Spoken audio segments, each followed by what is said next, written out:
What's up, man? That's your boy, Oski Sungai, and I'm rolling with my man. Introduce yourself. Fire Israel. Hey, we're back again, It's been a while, by the way. It's good to see you again, Yeah, man. We haven't seen you on there for a while, so, you know. Came to you for some new topics. We're going to talk about self-actualization. Yes. And it's interesting. One question I want to ask, right? Do you believe that people know their talents offhand, like when they're kids? Because some kids know offhand, like, yeah, I'm good at this, and some parents put them in piano competitions and stuff. Is that something that kids know offhand, or is the parents that forces them to realize their self-actualization? That's a great question, actually. And the best way I can explain it is, I'm staying up. I'm wilding out. I'm leaning in. I'm leaning in. Pushing off my sneakers to the ground. I do not jump, I move the earth down. Bear witness to the genius of my sound. Born at the bottom, but now I'm top down. Look, I'ma call it swagger. I slip through time zones like a cloak and dagger. Mad rubies on my chain. You can see your name bubbling, blood vein. Your girl's in my ear because she's sipping on my champagne. That's right, 6 figures in my back pocket. And that's right, 1 million in my safe deposit. That's right, I'm trill all day. there's a difference before you even get into that. Well, it's leading up to that. There's a difference between what you're good at and your calling in life. Right. A lot of people are good at something when they was a child. Like, I was good with maps. Right. My calling in life isn't to read maps to people. You know what I'm saying? Right. It isn't to, like, be an Uber driver because I'm good with, like, maps and stuff like that. Right. But a lot of kids, it varies, to be honest. And the reason why it varies because some kids actually find themselves at a young age, or they find what they're good at before other kids. But at the end of the day, you have to know, you have to separate what you're good at versus your calling. Right. For example, Jay-Z was good at selling drugs. That was his calling in life, Yeah. He was very good at it. He made a lot of money. And he realized that too. Yeah, but his calling in life was spitting and making money off of, rapping and stuff like that. So, like, how do you feel about people who want to be, just sports stars or just rappers? Is that really their calling in life? When you go around the projects and some dudes like, yo, I'm about to, do this, be the best basketball player. I'm about to get all the jerseys and stuff. I watch all the the shows and stuff. I do street ball. Yeah. Do you think that them dudes, is that like, because some of them will say that's my calling in life. Yeah. Do you believe that's true, or is it because they're put in a situation where they have no choice? That's a good question. They're put in a situation where it limits their perspective on what they want to do in life. Yeah, I agree. But at the same time, though, they're doing that because they're chasing the glory. Yep. Not everyone got to be entertainers, you know? Exactly. Especially with our people. Not everyone has to be, in the entertainment industry. Not everyone has to rap. Not everyone has to play ball. There's different types of skills set. And don't limit yourself to just one either. Now, I'm going to say this, because sometimes I ask the questions that the kids will ask. Yeah. So I'm just going to ask you, if I'm that kid, and I do this all the time with refs, so don't think, I'm being an asshole. Nothing. Yeah. But if I'm that kid and I say, yo, ref, man, I'm a ball. I look on BT, they got all the money. They're getting it. They got all the hoes, man. Why should I? How would you know if this ain't the right way? It looks like the right way when I look on TV and see them black people. They flash in scene. They see white girls and stuff. How do you think a kid will? Saying like, what would you say to a kid who says that? Like, he sees it working for them, but not him. But he wants it to work for him. Honestly, things aren't what they appear, and I want him to put in perspective that everyone has problems. For example, they might be on TV, they might look happy, but are they happy behind closed doors? Is it just a facade that they're showing? Because let's not forget, they're on TV. And what does TV consist of? Shows and actors. Right. Shows, actors, and actresses. So a lot of these people, they have to pretend like they're happy. It's just like the dude who was in the Barney mask. The dude who was always yeah. When you get older, you found out he was on cocaine or whatnot. Wow, he was? Yeah, he was on cocaine. But then this guy would be in a suit, I love you, I love you, I love you. Yeah. So don't ever get it twisted, you know? A lot of entertainers are deeply sad, and that's their only way to express their pain to the world. So don't ever take it like they're living better than you. And also, I would tell him to change his perspective and try to find himself, because that leads to self-actualization. That leads to you discovering more about yourself. Like, and when the more you discover about, the more you understand yourself, is the more you're gonna understand other people, Right. and the environment around you. You know. Right. I think what limits most people is like their perception of themselves. Right. You know, they're afraid to even self-actualize. Like, I gotta sit and I gotta like reflect on who am I? Yeah, my life. Yeah. People don't want to even dwell on that because they feel like it's gonna take them from a certain level and bring them back down. Yeah. When in reality, it's gonna take you down on a certain level, but it all depends on what you see as levels. Right. Because the first step to growth often is failure. Right. Yeah. I was gonna say real quick. I even feel like if you look past like down, you know, even if you fall a little bit, that's good because you get to see your mistakes and you could just fix them up, you know, instead of just hiding them. So I definitely agree with what you're saying. Michael Jordan missed more shots than he won, right? That's true. Yeah, I mean, he said it himself, and he's like considered the greatest. That's true. You don't become the greatest without having many losses. It's impossible. People's afraid to lose. Yeah. And the thing is, the losses are temporary. Mm-hmm. People are afraid of temporary natural losses. Temporary. Like nothing. And then these are the same people, man, life is too short. You only live once. If you only live once, it's cool to make that mistake if that's what you're pursuing. Right. Let's say you want to make a business but you're losing money. Yeah, you're going to be in a tight situation, but always remember, it won't always run perfectly. Sometimes you might have to go through something to teach you how to manage it better. Right. Or for you to approach a situation a different way. Right. For example, perfect example, right?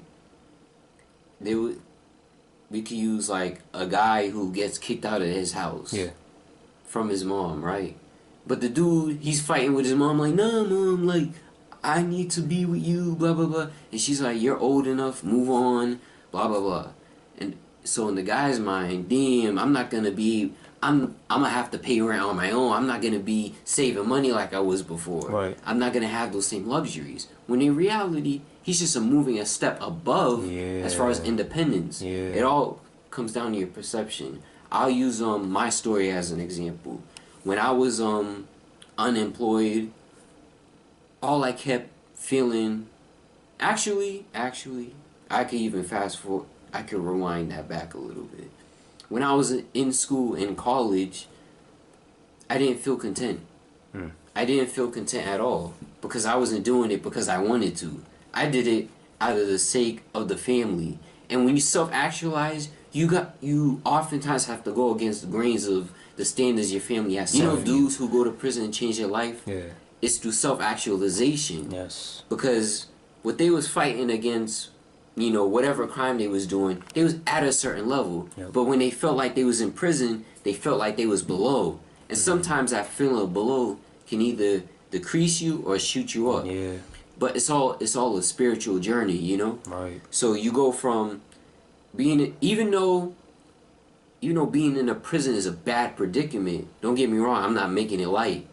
But for that prisoner's spiritual journey, it was a level up. So he could learn things that he won't repeat in the past. Right. You get what I'm saying? And people in society are just really, really afraid of self-actualization. Right. Because, let's be real now, people do not want to be real with themselves. Right. And people don't want to be real with themselves because their priorities is messed up. Right.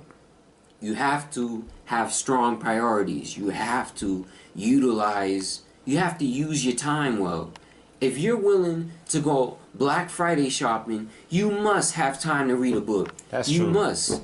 You must. That's true. And That's these people go shopping every holidays. Now, I'm not saying there's anything wrong with shopping and getting deals. Nothing. But everything has a time and a place. Right. And there's a time and a place for self-actualization. Right. Sometimes it requires distance from people who you're close to. And Yeah. another thing, self-actualization is a good way to weed out people. Because sometimes that distance will turn the fake friends off. Yep. And sometimes that distance will have your real friends pull you closer. Yeah. So when you go on a journey where you're on a self-actualization tip, you get a new perspective on everything. You have to have that time because it's necessary for your growth as a human being. And it's also, people need to remember, they're not just a human body. They're a spirit in a body. Right. So it's good for your soul. The soul is not meant to stay the same. Yeah. It's not meant for that. Yeah. You know? A kid who's in 5th grade, right? Doesn't want to be if you was in 10th grade, you don't want to relive 5th grade again thousands of times because you moved on. Yeah. You passed that journey. Right. Don't get me wrong, you probably enjoyed it during The that moments, time. yeah. Yeah, like there's good moments in there, but you don't want to. Another thing, and another reason why what's holding people back from self-actualization is pride. And it's even something I've dealt with, but not on a level where I was trying to be better than people. Right. But it was more of I was afraid of weakness. I was afraid of vulnerability. Right. And this was something that I've dealt with for years. I was afraid to open up to people. Right. You know what's interesting is you've personally known me for what, 5 to 6 years, right? 7. Yeah. And I'm more open to you now than I was before. And I seen you every day then. Yeah. See the irony? Yeah. See the irony? I went to school with you every day. Yeah. For like 3 years. But me and you, we're closer now, and we don't see each other like that. Right. So it all comes down. We both had to self-actualize. You know, Right. we both shared friends who, you know, sadly is just not with us. But it's because we're on a different path now. Right. We're on a different wave. You know, our mindset's not the same. If you're 40 years old, I doubt you want to hang with a bunch of 21-year-olds. Like, everything revolves around, like, waves and stuff like that. And that's also has to do with self-actualization. Because it's like, what wave are you on? Because sometimes you have to realize that, damn, like, you really are low for you to, like, shoot up. Yeah. And I also strongly think that you should not be afraid of self-actualization. Not only because it's good for the soul, because you're supposed to progress. Right. You're supposed to. That's like a child trying to fight off. That's like a child trying to fight off the fact he's getting older. Or fight off his he's getting teeth in his mouth or something. Yeah, like, it's I'm going teeth. No, I want to be a kid. Exactly. It doesn't make. See how it doesn't make sense. But a lot of people out here do that. People's afraid. And another thing, ego is no, wait. Distraction is the ego's best self-defense. That's facts. Because haven't you noticed, like, when you're feeling sad, you eat a cookie? Or something like that, right? Yeah, you eat something sweet. Right. Now, even though I've gotten better, like, if I'm feeling sad, I want some sweets. Like, the urge is still there, but I understand the reason behind it. Right. People's afraid of their ego is in balance. Right. And the thing is with self-actualization is to make your ego balance. Ego in itself is not bad because it's your conscience. You know, it's the good, the bad side of you. Yep. For example, when you do good for somebody, another thing, right? Life in a sense revolves around you. It revolves around you. It's how you perceive, and that in turn determines your outcomes in a lot of situations. You know, for example, racist white people in down south who never encounter black people, because of their perception of black people, they most likely will never encounter them. Right. Or they won't encounter the good ones. Right. They'll always just see, you know, the dudes who's sipping lean, who's like messing up and stuff like that. Because that's what they perceive. Yep. And this is something I've also realized, like, perception really is important. And I've also noticed, like, there's a competitive drive within you. So everything revolves in like a circle. It's like, it's your perception, the competitive competition, judging, and competition, judging, perception, and intent. Those four things revolve around each other. And this is the thing I've also realized about self-actualization within like recent weeks. Because the reason why I say those four are like fusions. Well, they're not fusions, but it's like a circle of life. Yeah. Like perception. For example, what you perceive is what you judge, right? Right. And it makes your intent to be competitive with whatever you're dealing with. For example, if you're dealing with a battle within yourself, you're gonna perceive everything just like how you see within yourself. A battle. Yeah, everything you're just gonna see is a battle. Right. And yes, that is true, but it all corresponds with how you maneuver, and that's another thing with self-actualization. Life revolves really about how you react to things. Right. It's not really necessarily what happens to you. Mm-hmm. Because ask yourself, would you give up your problems for someone else?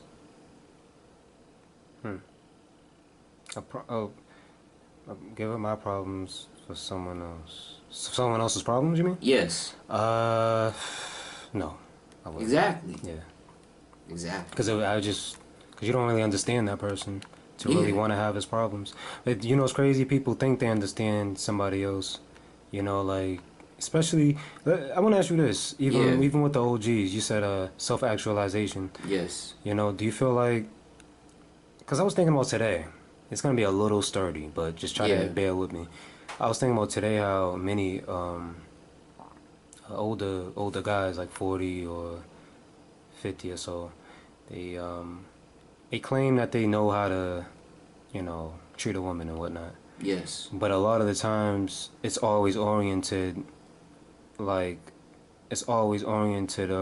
like, you know, sex? Not just that, but you gotta make sure that, you know, you don't act this way. You gotta make sure you don't act that way. Is there a certain criteria for being yourself? Or just, like, for treating a woman, as far as, like, and I'm getting somewhere with this. This is just the first question, but do you feel like there's a criteria to how to treat a woman?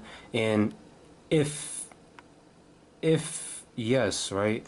Well, no, let's say if there is no criteria for it, then how do you think men today are able to be themselves and still be associated with, you know, their mate?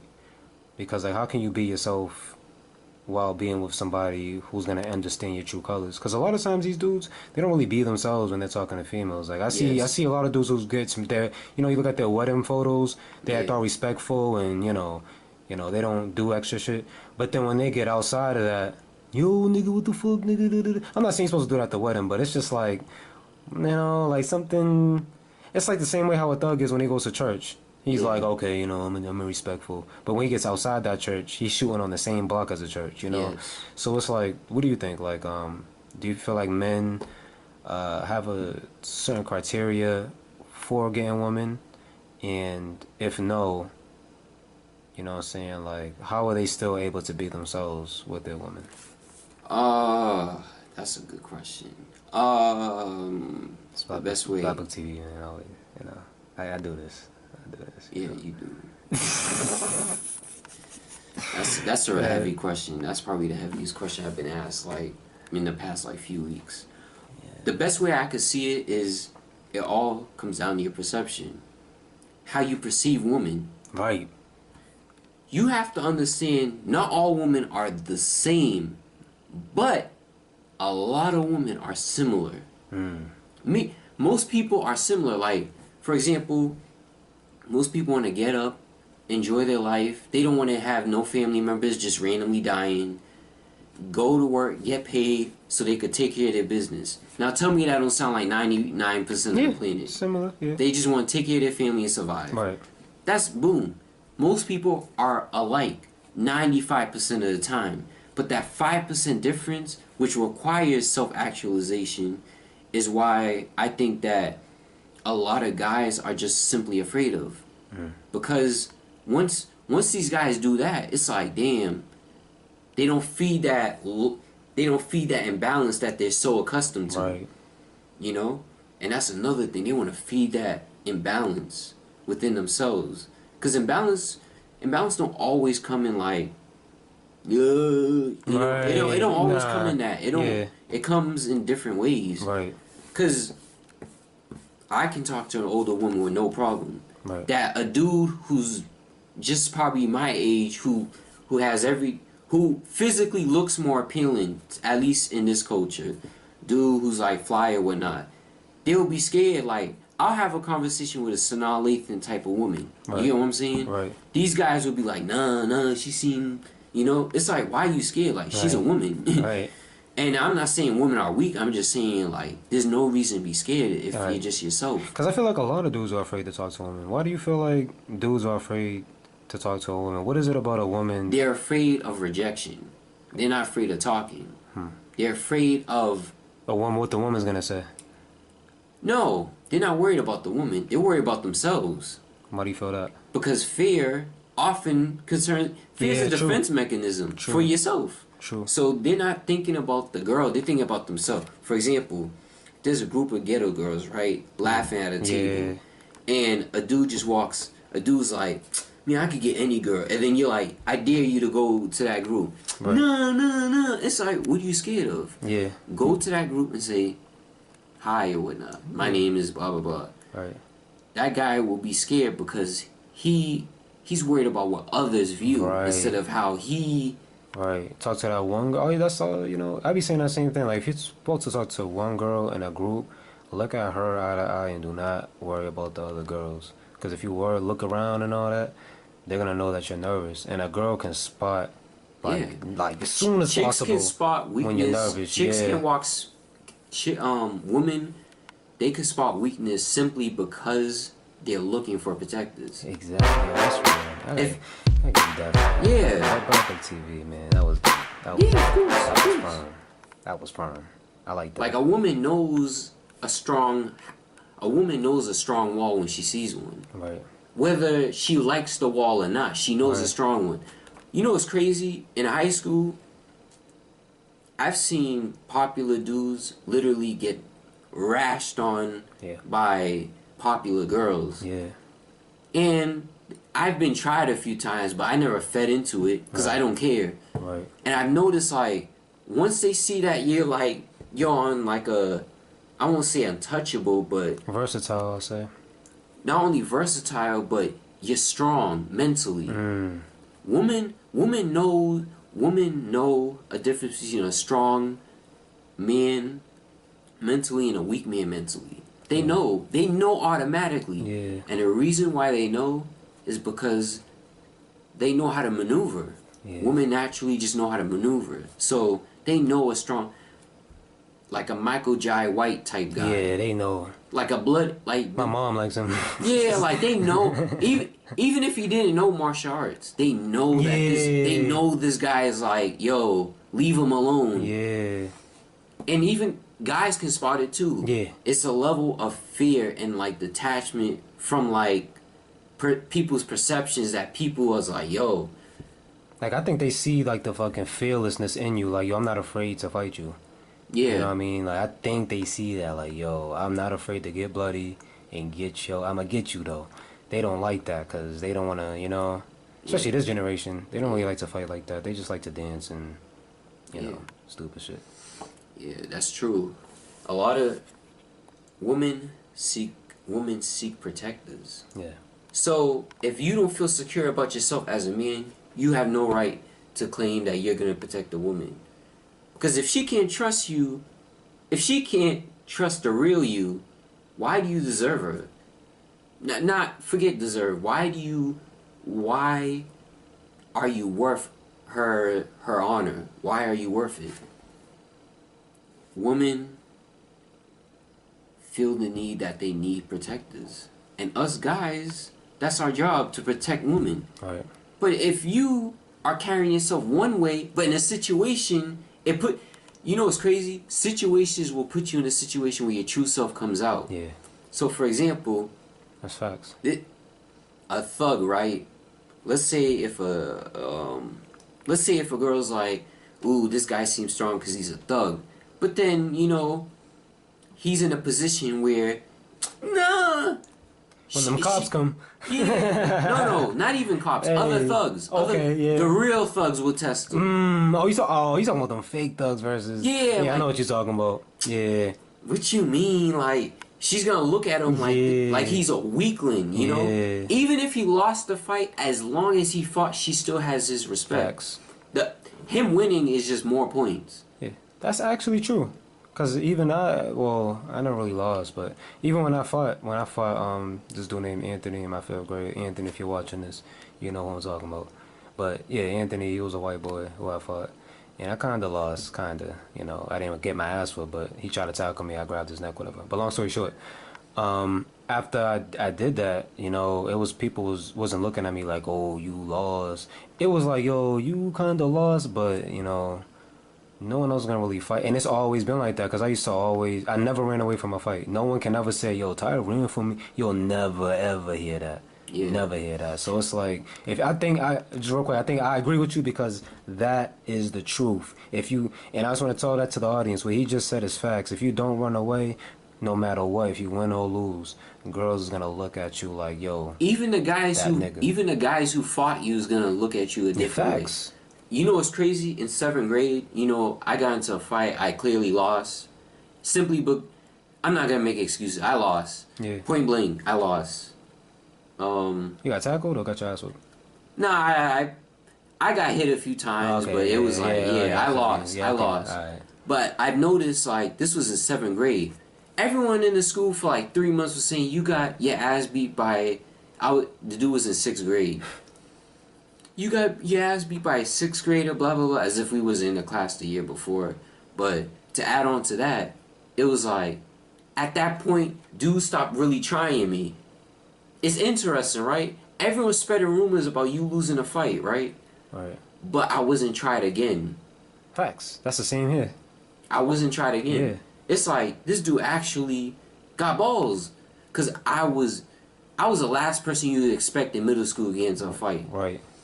So, this is the thing. This is the beautiful thing about it. Self-actualization. And yeah, I just want to say this too. Yeah. There's a fire in you that you feel as a man. And no nigga can ever say... Because we talked about this before when there's a feeling you get when you grow up. Because you said it on BLACKBOOKT.V once. Yeah. It's on one of the episodes. I'm going to, of course, clip the part on here. Everyone does. Kids, when they around like 11 or 12, Mom, stop buying me toys.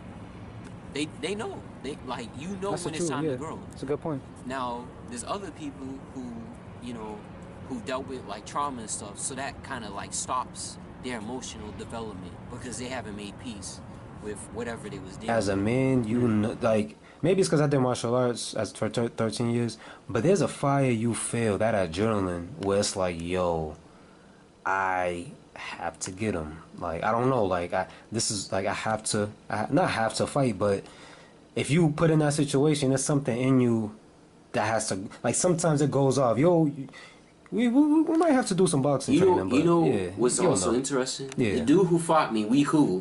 Ain't that some shit? Yeah, he lives in my development. Like, we cool. Like, he dapped me up like when I was getting a box of pizza for the family. It's crazy because Deshaun too. You cool. Shout out Deshaun. Yeah. But you cool with him too. Y'all was like, you know, doing y'all thing. I'm not gonna say nothing. But y'all was doing y'all thing too in elementary. And, yeah, we was butting heads constantly. Yeah, but now it's like... Yeah. It's like it never happened. Yeah, it's like it never happened. Yeah. Like, we was kids then. And he even apologized many times. He was like, yo, even to this day, it's just like, you know, it was kids, you know. Yeah. But it's just like that. But that's just a perfect example. He realized, he tells me this all the time. He'd be like, yo, I realized self-actualization, just like I'm just putting it in to perspective. He said, I realized that I wasn't really being me. I was trying to be somebody else. And he was telling me about you, actually. He was saying, like, yo, I actually wanted Rafai to talk. I wanted him to talk to me. And I couldn't get him to talk because he was so quiet. And I thought he was like... he said he thought he was cool. But I think he thought that you was cool, nigga. That's what I thought. And that's why he was like... He said he was bothering you. And he couldn't find a way to say... Like how Naruto and Sasuke was. Remember? Naruto couldn't find a way to talk to Sasuke, so he always got into fights with him? Yeah. Like, instead of saying, yo, those many times I could have came up and talked to you. But it's just interesting, like, you know? Yeah. Like, because people who bother you... you affect them. all those people who made fun of you in school, you did something to them where they felt like they had to like throw jabs at you, where they felt like, because if they didn't care about you, They right? would not. They wouldn't talk to you. Especially females. Yeah, they wouldn't. Especially females, yeah. Do people, openly talk to homeless people? No. No, because they feel like they're not worth their time. Yeah. So if they feel like you're worth their time on some level, there's gonna be bothering. I have a sibling. She bothers me all the time. Mm-hmm. She bothers me like all the time. But that just shows that she's invested in me, Right. Like, she's invested in me as like her older brother. Right. So that's, even though it's annoying a lot of times, trust me, like it still shows that I'm still important to her for her to bother. Facts. Because if she stopped bothering me, I'll be confused. Yeah. So it's like you have to be on the path of self-actualization, because everything that you want to achieve in life, you need on some level self-actualization, because you don't want to be the successful people who's unhappy, but you don't want to be poor and bitter either. Just take everything into perspective and move forward spiritually. And I'm out. My man's Ruffle, man. Peace.